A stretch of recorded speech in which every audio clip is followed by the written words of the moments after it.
Over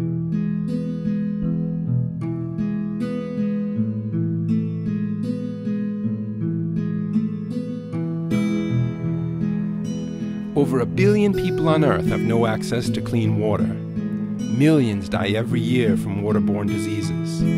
Global H2O is an international charity that builds wells to provide access to clean water for people who don't otherwise have it. Some of our donors have asked us how we go about our work. This film gives you the chance to join us on a project in Uganda to see firsthand how a well is drilled, tested, and finished. Come join us as we create access to clean, healthy water. The first thing is we need a rig, a truck, and the second thing is you need a compressor, two main components. So the first phase is you start drilling with an 8-inch hammer on the site that the surveyor has prepared, and you'll drill down with that 8-inch hammer until you hit rock.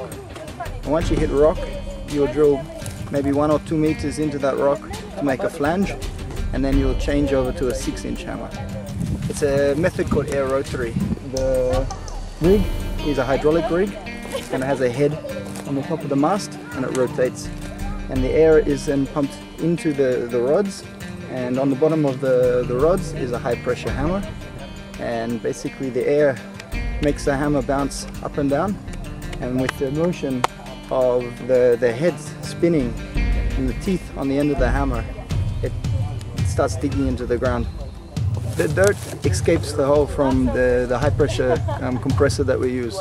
So the air will come out the end of the hammer, at the end of the head of the hammer, and the particles are blown up the side of the hole. So it's a method of cleaning out the hole. Once you strike water, first of all the villagers are very happy. We drilled up to 42 meters today. The water strike was 25 meters to 30 meters. The yield is determined by the driller, and secondly it will be determined by a process called test pump. So if you put a pump that is has the potential to pump 1,000 liters per hour, the borehole will never dry up. It will be sustainable at that. For a hand pump, that's anything over 500 liters per hour. Here we have something like 8,000 per hour that this borehole will generate. With the right infrastructure of having big tanks and big pumps and solar pumps, it could sustain, I think, over 20,000 people. It's a lot of water. Tomorrow I will be sending a test pumping and casting team. They'll test pump for 3 hours and then read the recovery for 1 hour after that. So it'll be a 4-hour process. And in the meantime, the other crew will be creating the platform and the runway of the borehole, in which the hand pump will be installed on. It's a concrete platform, and it's made with a mold. So basically it's a process of pouring the wet concrete and sand and aggregate into the mold. 2 to 3 days time, the installers will come and they'll install the hand pump on top of that. This is number 1, this is number 2, number 3, number 4. Number 1 is about... In the final phase of the project, the local council forms a water committee.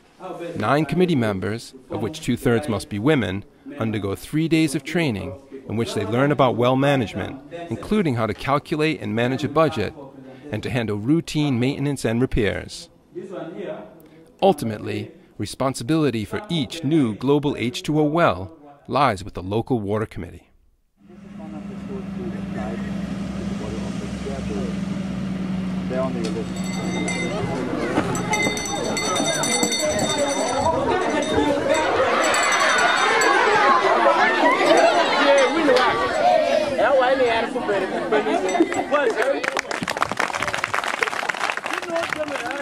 Ask them for me to raise their hands. Who would like to have water at their school?